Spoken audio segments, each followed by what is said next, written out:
John, I want to ask you some general questions about the overall class. Your favorite pick for the Philadelphia Eagles this year was who?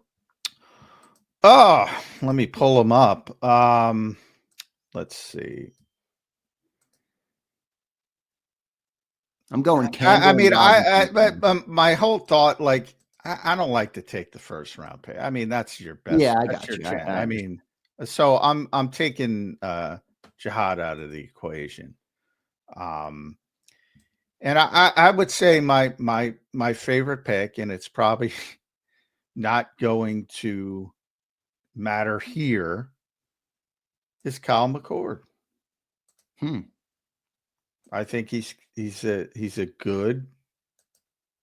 I talked about it throughout the process. I think he's better than Will Howard. I think he's got a chance to be a lower level starting quarterback in the NFL down the road.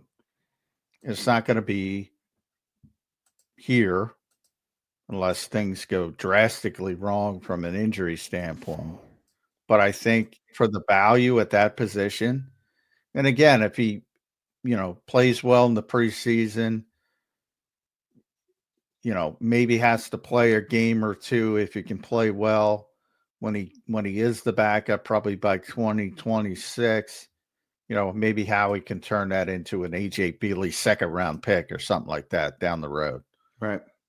Like, it's not going to be here where he's going to, but I think he's got a chance. I do. And then I mentioned I don't see how Ty Robinson fails from the stand. He's my favorite he's my favorite pick. If you take out Jihad Campbell, he's my favorite pick.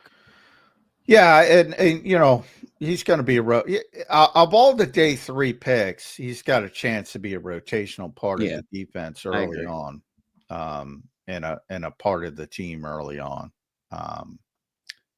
So probably for immediate gratification, I think people are going to be most excited about Ty Robinson. Long term, I would say, and again, it's not even here, Kyle McCord, and then Munden as well. I think he's going to be a starting linebacker in the NFL at some point. Yeah, that should be interesting to see. John, biggest risk. Who's the riskiest pick they took this year? I will say this: last classes, big upside. I think this class does have a little bit of a bigger bust potential than we've had in previous years. Yeah, I agree with that. I mean, clearly it's Makuba. I mean, that is a big risk. And people are going to remember, I talked about it with the difference between 37 and 64.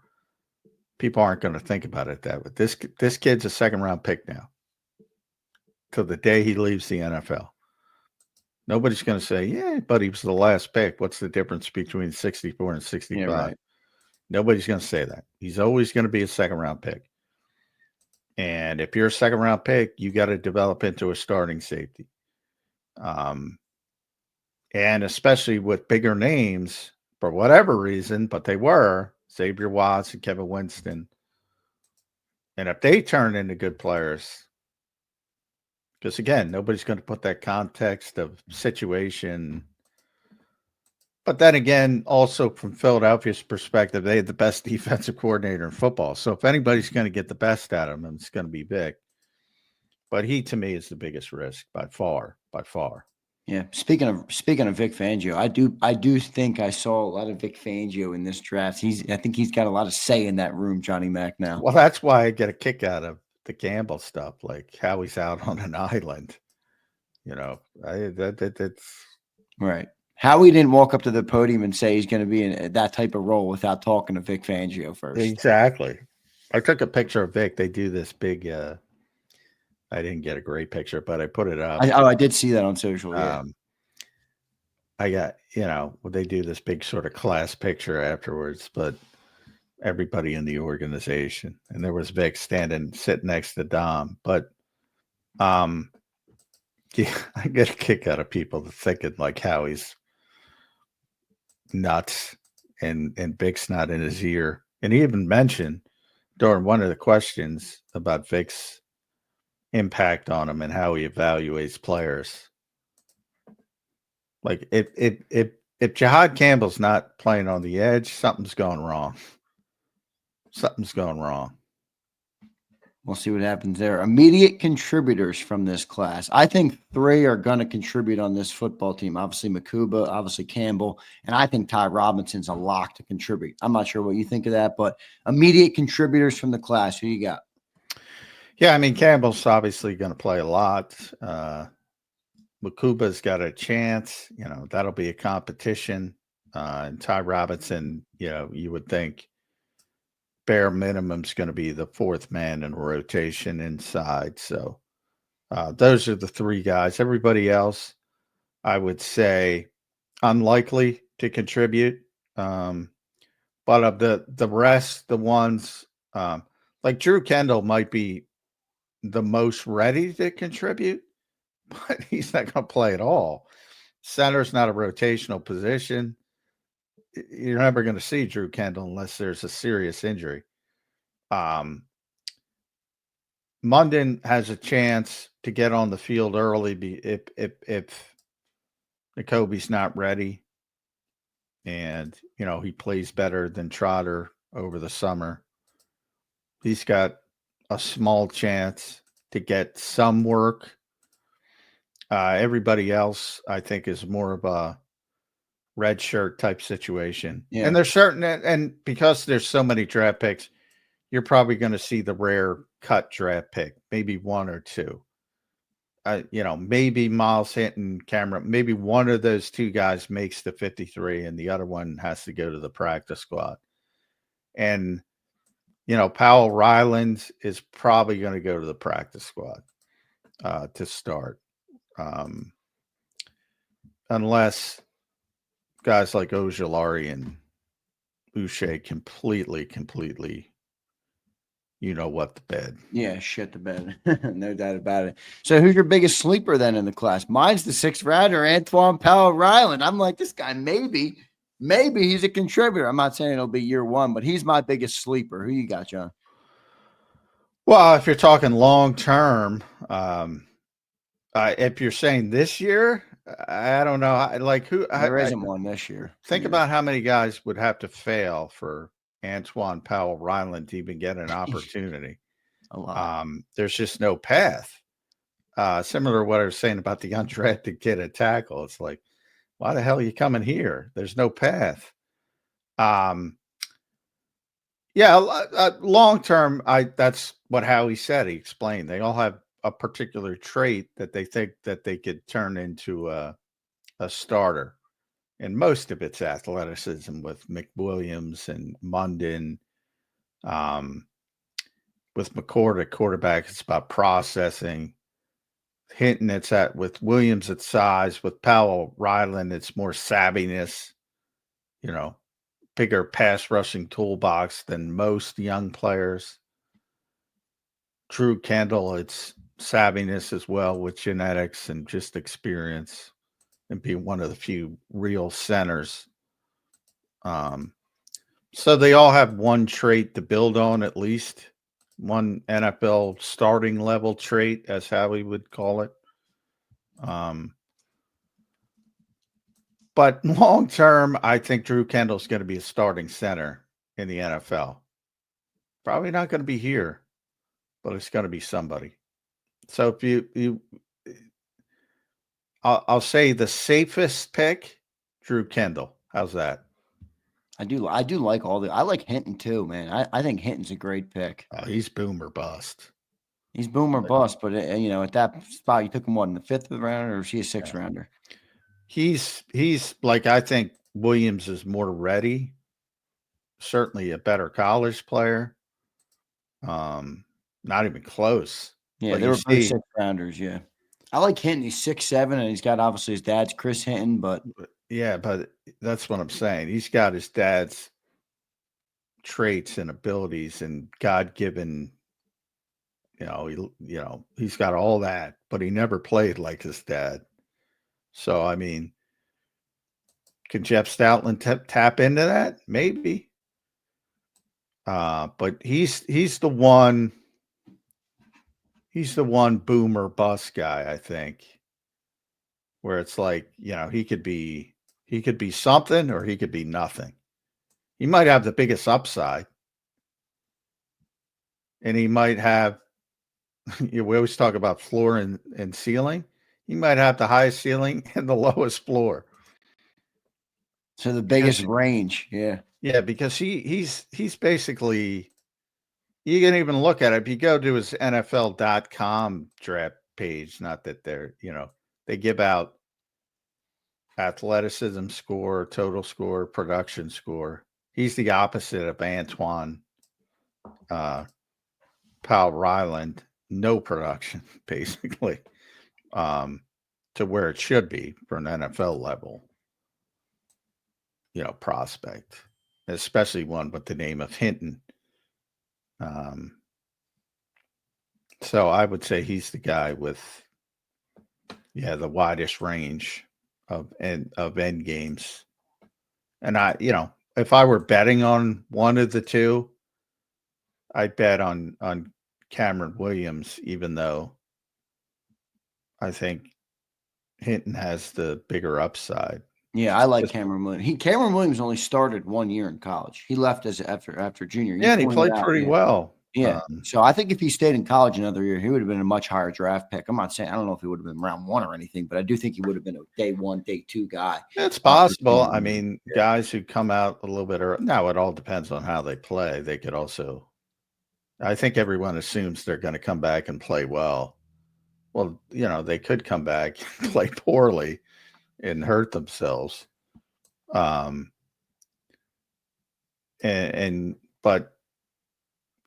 for I find, like, when the college production is good, like, people harp on it, and when it's not good, they ignore it.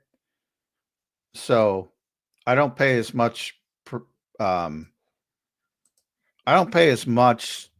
attention to college production for a number of reasons. One, think about the NFL with 32 teams. It's an unbalanced schedule. I mean, it's never nobody's got the same schedule, right? Well, in college, how many Division I programs are Yeah, there? exactly. It's an unreliable predictor of whether a player will be good at the next level. Yeah. So I don't pay a lot of it. Like Joe Osman, who is, by the way, would have made the Eagles at one point if he didn't tear his ACL, but that dude would get like 17 sacks at Central Michigan, and he would have been an NFL player. And Jordan Mailata swears by him to this day and how much he helped him. And he was just, you could see, he was just a great college pass rusher, just great. But he didn't have the size and the length to play at a high level in the NFL. Just didn't. Now, ultimately, Jim Schwartz was trying to figure out a role for him, and he was even using him in sort of a joker role on sort of a stand-up rusher who's going to come in on third downs when he tore his ACL in the preseason, and that ruined it. He would have made the team that year. He probably would have gotten a chance. But he didn't have the NFL level traits to be a big time pass rusher like he was in college. Yeah. How about this question here? Jalen Hurts' top 5 is the name, brings out this up. I do think this is very interesting because all the time we spend talking about the top 30 visits. He says, what are your thoughts on none of the picks being a top 30 visit? It's almost like maybe Howie realized everybody, knew he was taking his top 30. I don't know if that's true or not, but maybe he realized they knew that they were taking their top 30 visits. Not one top 30 visit, John, selected by the Philadelphia Eagles this year. Yeah, and how he was asked by, it was actually Ed. Ed asked him on day 3. And he's been very consistent, their information gathering sessions. Sometimes they're looking to get more information on guys. Sometimes they're trying to get to know them better. Sometimes they just want them to meet someone in particular, like a position coach. We clearly put more value on the, and by we, I'm talking about the media, on the top 30 visits being more probably than they are. But there was a lot of defaults for Howie, and what it all defaulted to was we were in a bad draft position. There's a lot of guys they wanted. Yeah, that were on the top 30 visit that they probably couldn't get. Right. I mean, that's what it comes down to. I mean, he said they tried to trade up in the second round. So, who were they going for? Let's pull up the second round real quick. So they picked 64. I think they were going for the Commanders guy, Trey Amos. That's who I want. Well, there's Shamar Turner. He was here. Trey Amos was here. They weren't going to take Mike Green. You can go up to Tate Ratledge. Anthony Belton went way up at 54. Nick Scorton, I doubt it after they took. I mean, again, at one point I'll find out who they were targeting. But I don't know right now. But those are some of the people they could have been targeting. And we'd be having a different conversation. And he also said they tried to trade up in the third round. So I think there's the assumption of, and a lot of people have gone down, we've already talked about, well, they don't want to trade with Howie. And he doesn't believe that. He made a bunch of trades throughout the draft. They just didn't have great draft positioning for obvious reasons. Super Bowl and yeah. So I think they started at 96. So, who were they trying to get up there? Well, Jared Wilson, no. Dylan Gabriel, no. Jonas Sanker, not after they drafted Makuba. Jalen Milroe, no. Emery Jones, Josiah Stewart, maybe. I don't know. Wyatt Millham was the guy they brought in. Yeah, maybe it was Wyatt Millham. Jacob Parrish. Maybe it was Jacob Parrish.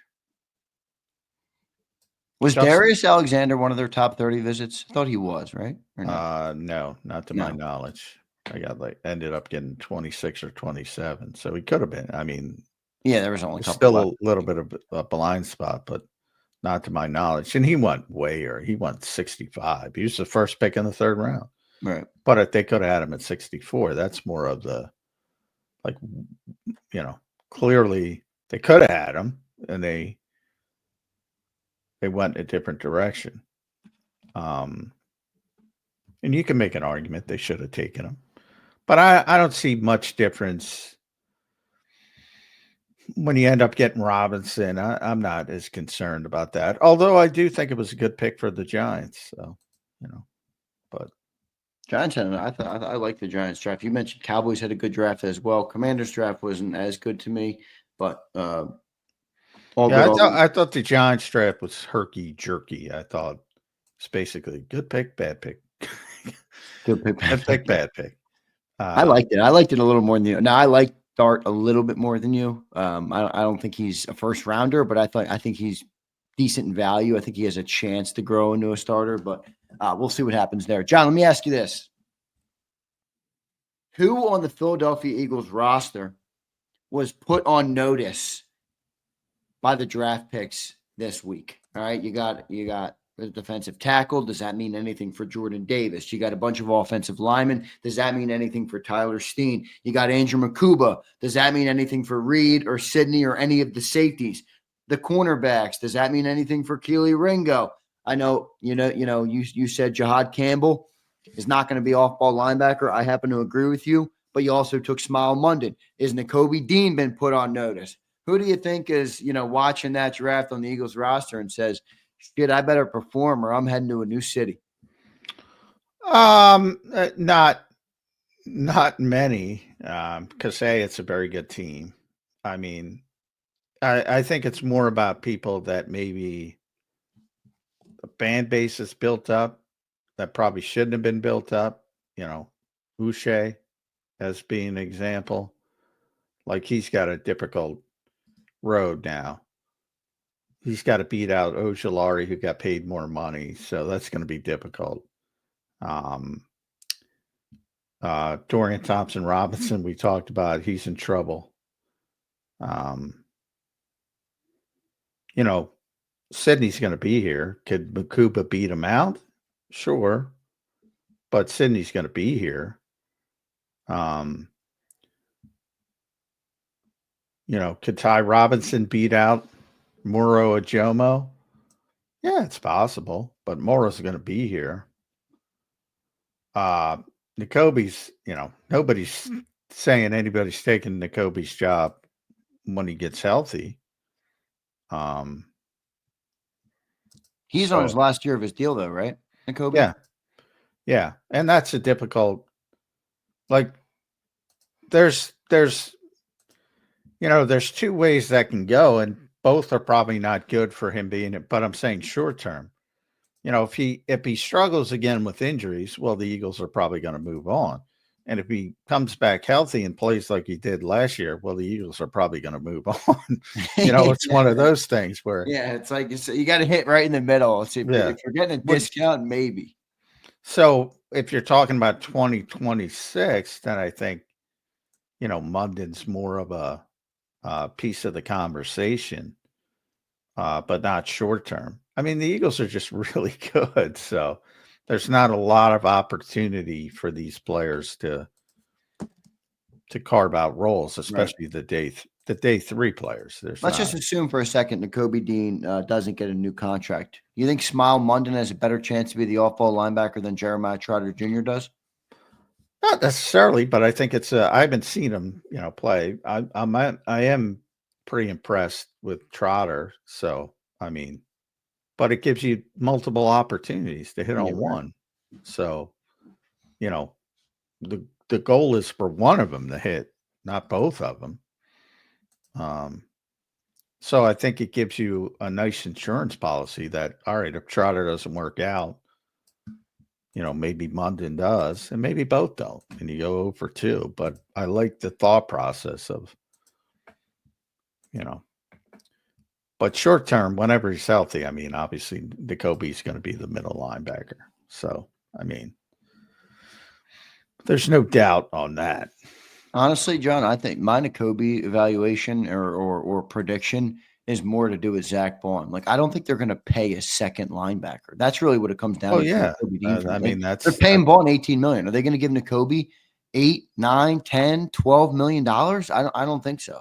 Probably not. Probably not. Maybe Vic Fangio's in town now, John. He seems to have, you know, changed Howie's way of thinking a little bit at the very least.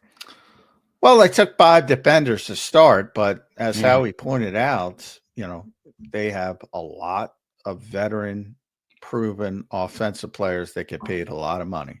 So, you know, some of the attrition has to start on offense to pay the defense moving forward. So it's going to start with Jalen Carter next year, perhaps Nolan Smith, down the road, Quinion and Cooper. If they keep playing at the level they're playing at, you just saw, I mean, Quinion, that's part of the problem there. It's like you see what outside corners get. If he continues to play at a Pro Bowl level, the numbers he's going to get are astronomical. And the difficulties we've talked about with Cooper DeJean. I do think the Eagles are picking up the option on Jordan Davis. Well, that was my next topic is where are you on Jordan Davis? Even if you don't think they got his replacement, which I don't think they did. Darius Alexander's not a nose, but, you know, does that mean you think they pick it up? I don't know what they're waiting on. A lot of other teams have already picked up fifth-year options on their key players. Yeah, the Eagles aren't. They don't worry about that. Other teams. Howie said it. Deadline, May 2nd? Yeah, Howie said, you know, That's his way of saying, hey, we're picking up the option. That's Friday. For us, every contract situation, we'll talk with the players first. I'm reading his exact quotes. We have tremendous confidence and faith in Jordan Davis. That to me is a non-confirmation confirmation. Really? Yes. Hmm. We'll see if I'm right, but yeah, you're right a lot. So I'm not saying you're wrong. I'm just wondering if they're second guessing Jordan Davis here. This is I a don't think lot of it's money. that. I really think people overblow that. It's not that big of a deal. He's still here this year. They don't want him playing under the fifth-year option, because they want the cap number to be better. So you're saying next year is a bigger year technically? Well, what I'm saying is and this has happened around the league, I think 50-year options are a little bit overblown around the league. There are teams who have declined 50-year options and then extended the player anyway because he had a good year on that fourth year, and they ended up extending the player anyway. So basically, all it is a placeholder. He's under contract. I don't know if people understand that. This does not affect the 2025 season. Jordan Davis is here for the 2025 season. This is about the 2026 season and a fifth year on his rookie contract, which spikes up to 13 million or whatever it is, somewhere in that range. Now that seems like a lot of money, but it isn't if you see what the defensive tackles are paying. But from the Eagles' standpoint, they don't want it because of the cap number. All that goes on the cap, all that 13 million. So they want a longer term extension. That's where the complication comes in. What do you pay Jordan Davis on a long-term extension? It's fair to point out he's a two-down player. How much is a two-down player worth? That is the difficult part of it to me, not the 50-year option. Like, how do you envision paying this guy when you have to pay? We just talked about it, a linebacker. When you also have to pay Jalen Carter, Yeah, right. maybe 40 million. Legitimately, Ty Robinson's coming, baby. Well, then you're playing a different defense, though. Yeah, They do not, similar to Dallas Goedert, not even similar to Dallas Goedert. People say they don't have an obvious backup. They got a bunch of bodies at tight end. They don't have a backup nose tackle. No, I know. They'd have to stop the run with the 4-man front is what they would have to do. Exactly, which they did effectively last year. Very effectively. And like I always say about the esoteric nature of Jordan Davis, he almost has to play. The Eagles have to play poorly on first down it's crazy for him to prove his worth. And they don't want to play poorly on first down or second down or third or any down. But you get my point. It's almost like the more he plays, the less valuable he is. And people want him to play more because it's a very hard concept for people to understand. His job is to stop the run. Right. His job is to turn 1st and 10 into 2nd and 10.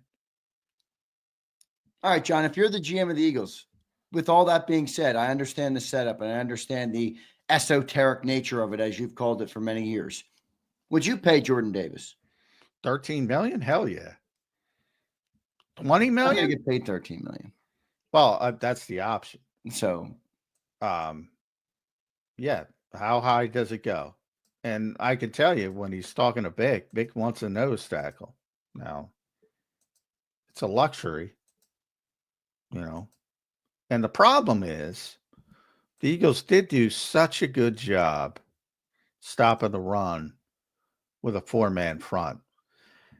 And the part that is relevant, look, there's no law that says Jordan Davis can't improve and become a better 3rd and 8 player than Moro Ajomo or Ty Robinson.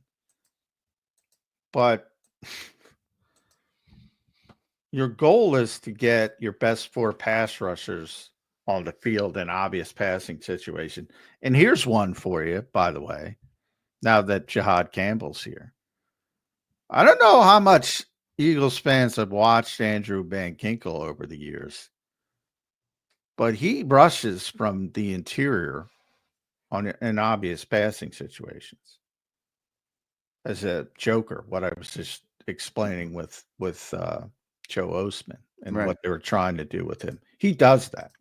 So you might see Jahad Campbell standing up next to Moro Ajomo on 3rd and 13 inside Nolan Smith and say Azeez Ojulari. Right. For those who don't know, John, what a joker position is, that's basically just a positionless player that you can kind of move around. Is that what it is? Well, generally, there's different frames. Generally, with NFL teams, it's a stand-up interior rusher. Okay. It's not a all-encompassing. Like if you know,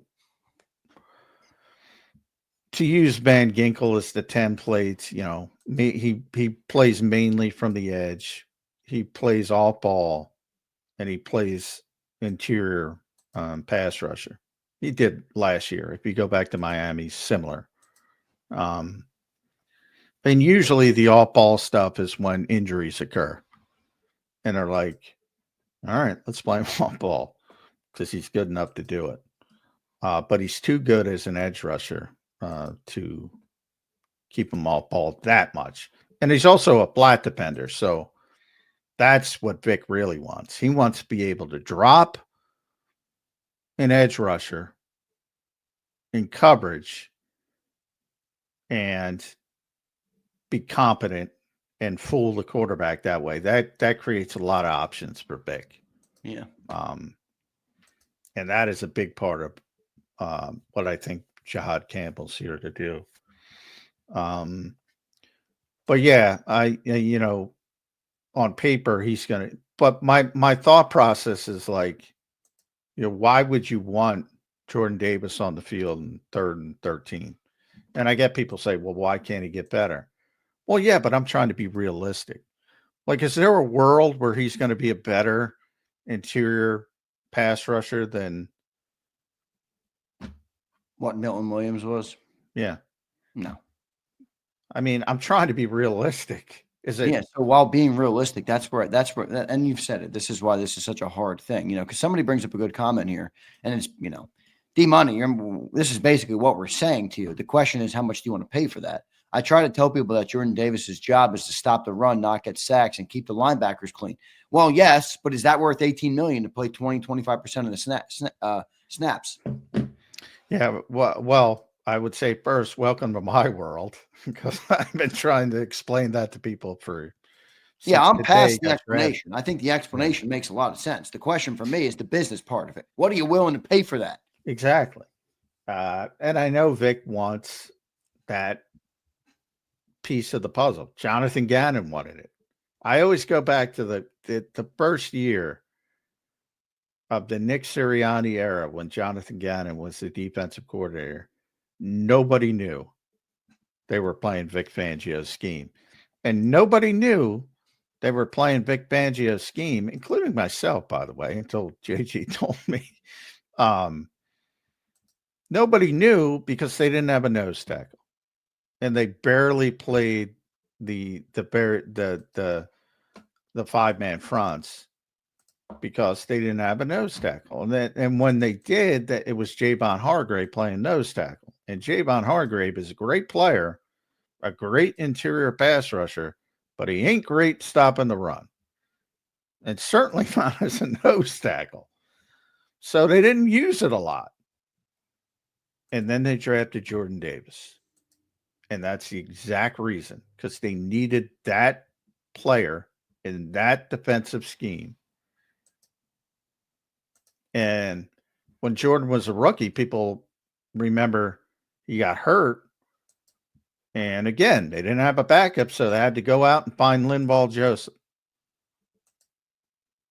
coming off the couch in November. And he did, by the way, Linval did a great job that year. But Yeah, Vic wants that player in his defense. But again, the business part of it comes into it. If it's just football, he's back.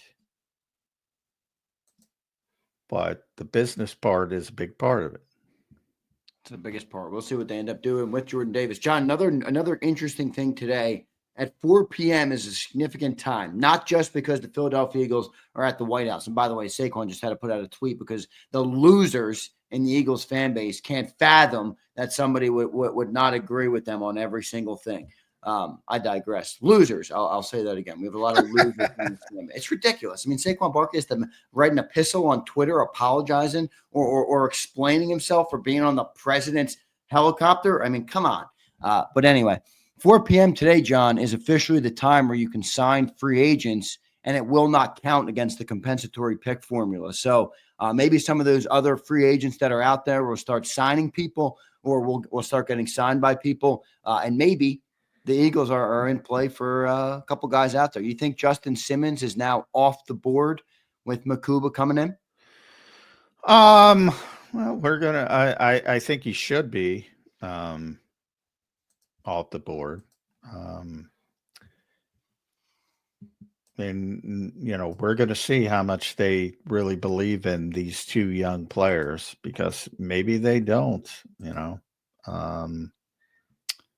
because there is a lot of uncertainty at that particular position. And if you can get Justin Simmons at a decent rate, but again, big name trap, was a great player, is a great player.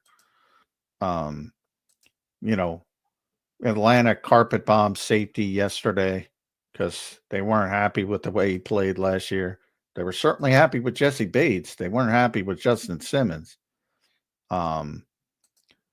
So, but I would think, yeah, he's out of the equation. And if he's not, tells you right away that they don't have a ton of confidence in Sidney Brown and McCuba hitting the ground running. Yeah. I guess they would be projecting. Sorry, I'm reading Saquon's statement. Good. Oh, yeah. Good for Saquon. Yeah, I'll read it out so people know what I'm talking about. He tweeted out, LOL, some people are really upset because I played golf and flew to the White House with the president in all caps. Maybe I just respect the office. Not a hard concept to understand. Just golfed with Obama not too long ago, ... And look forward to finishing my round with Trump. Now you get out my mentions with all this politics and have an amazing day. Well done by Saquon Barkley. Yeah, very well done. Yeah. And the only thing I would disagree with Saquon here, not a hard concept to understand. He's right. Yeah. Right. He's right to the logical, but he's not right. It is a very hard concept for most people to understand in modern society. Unfortunate, but he's 1,000% right. They're going down to be honored for winning the Super Bowl. Leave them alone. And that goes both sides. If somebody doesn't show up, because it's going to be a story. If Jalen Hurts doesn't show up or Jalen Hurts shows up, it's going to be a story. And I don't care either way. I will support him either way. But same thing with Saquon. He loves golf. He golfed with Obama. He golfed with Trump. Guess what? If I loved golf and I had an opportunity to golf with any president, I'd golf with that president. If they said, hey, John, you want to jump aboard Air Force One or Marine One? I'd say, yeah, you know what, Mr. President? Yeah. Put a call in, everybody. Let's get Marine One to McMullen's lawn. Jeez. I mean, grow up, people. Grow up. Not everybody has to be on your fucking team. Litmus test for your personal morality, which is more about getting likes on social media. Stop it. Anyway, there's your tangent. Leave Saquon freaking alone. Yeah, for real. Losers. Didn't he do enough for you? My God. No Limit checks in. A couple super chats here as we wrap up this Monday edition of Birds 365. A big NFL draft weekend. Hope everybody enjoyed the NFL draft. I do love the NFL draft just because all 32 teams are involved. It's like the Super Bowl for everybody, you know, so not only 2 teams involved, but all 32. So from that perspective, it is a fun weekend in the NFL world. No Limit checks in. He says, do y'all think the Browns drafted Shador because they were the team trying to trade up for Jihad and they didn't want us having both? 2 QBs in 4 rounds. It is weird that they took 2 quarterbacks, but I don't know what it has to do with Jihad Campbell. Well, he's just saying where the Browns, like the Browns didn't want to get trying to trade up from 33 to 31 to get Jihad. Well, no, everything's not about the Philadelphia Eagles. You know, I don't think the Cleveland Browns are saying, "Oh, we didn't get Jihad Campbell, so we're trying to get." First of all, the Browns aren't even in the Eagles' purview. They're in the AFC. They're not a contender yet. You know, they got bigger things to worry about than the Philadelphia Eagles. Now the Eagles, from what I've heard, they're, as I said, a lot of people thought the Eagles were going to take in the NFL, going to take the shot at Sanders at 145. The Eagles people I talked to, and this is not confirmed, but the people that said they weren't taking them. So, because people think that way and people do, doesn't mean it's the case. Yeah. But as far as Campbell, I don't know. I haven't heard if that's the player. Clearly, I mean, the Eagles went up one spot with the belief that there was concern from their perspective that they didn't want to lose Jihad Campbell. Same thing applies. Doesn't mean somebody was coming up. They just wanted to take that out of the equation and were willing to give up a 5th round pick, and they had 4 of them at the time, to make sure that it wasn't a possibility. I think a lot of it has to do with the first pick in the second round was Carson Schlesinger, who's a linebacker. But again, here we go. The Eagles didn't draft an all-Paul linebacker. They drafted, if you want to call him an edge, or you want to call him a weapon, or you want to call him a flat defender, or you want to call him all of the above, they didn't draft an all-Paul linebacker. So just because LB's next to his they name, did with Smile London, right? He's an all-Paul linebacker. No, I'm saying at 31, they didn't 31. draft an all-Paul, because I think a lot of it is that Cleveland, a lot of this question is about Cleveland drafting Schlesinger, who's a linebacker, right? Who's an all-Paul linebacker. So there's LB next to one name and LB next to another. Right, I got you. That's I actually like Schlesinger. I like him. He was a walk-on at UCLA. He's an interesting player. So I don't think the Eagles drafted an all-Paul linebacker in the first round. Next super chat here. Last one of the day. JD3. What's up, brother? Appreciate it. This is our Harrison Bryant fan. And he's checking in with a comment about Harrison Bryant. Harrison Bryant just had 800-plus yards and 12 touchdowns on my Madden franchise, J-Mac. And I don't care if Jerry Jones was president. I'd go to the White House. You would be both, JD3. Yeah, well, we now know what 800 Harrison, pretty light for Madden, dude. 800, I that, I guess, case is closed. I guess, It's a video game. I mean, you can Cleveland sliders and Cleveland. I guess Cleveland and Las Vegas didn't take advantage of the brilliance of Harrison Bryant. I got news for you. If the Eagles make up with Dallas Goedert, the Eagles aren't going to take advantage of the brilliance of Harrison Bryant either. And hopefully the Eagles work something out with Dallas Goedert. Good stuff there. So appreciate everybody being here on this Monday edition. JD3, thanks for the super chat. Thanks everybody for the likes, the comments, everything today. We do appreciate you being here. The Birds are set to go to the White House today at 4:00. We'll be watching that. We'll talk to you guys about that tomorrow on the show. And we'll continue to break down this NFL draft this week. We'll have Jeff Kerr on, I would presume, maybe tomorrow. He's going down to the White House today. So that's No, why I got Caden. I'm going to try to get Jeff on Thursday, but we'll see. cool. So We'll get push Jeff Jeff at some back a little point. bit. Yeah. Yeah, we'll push Jeff back a little bit. I'm going to reach out to Ian Cummings as well and try and get him up. I want to get his reaction.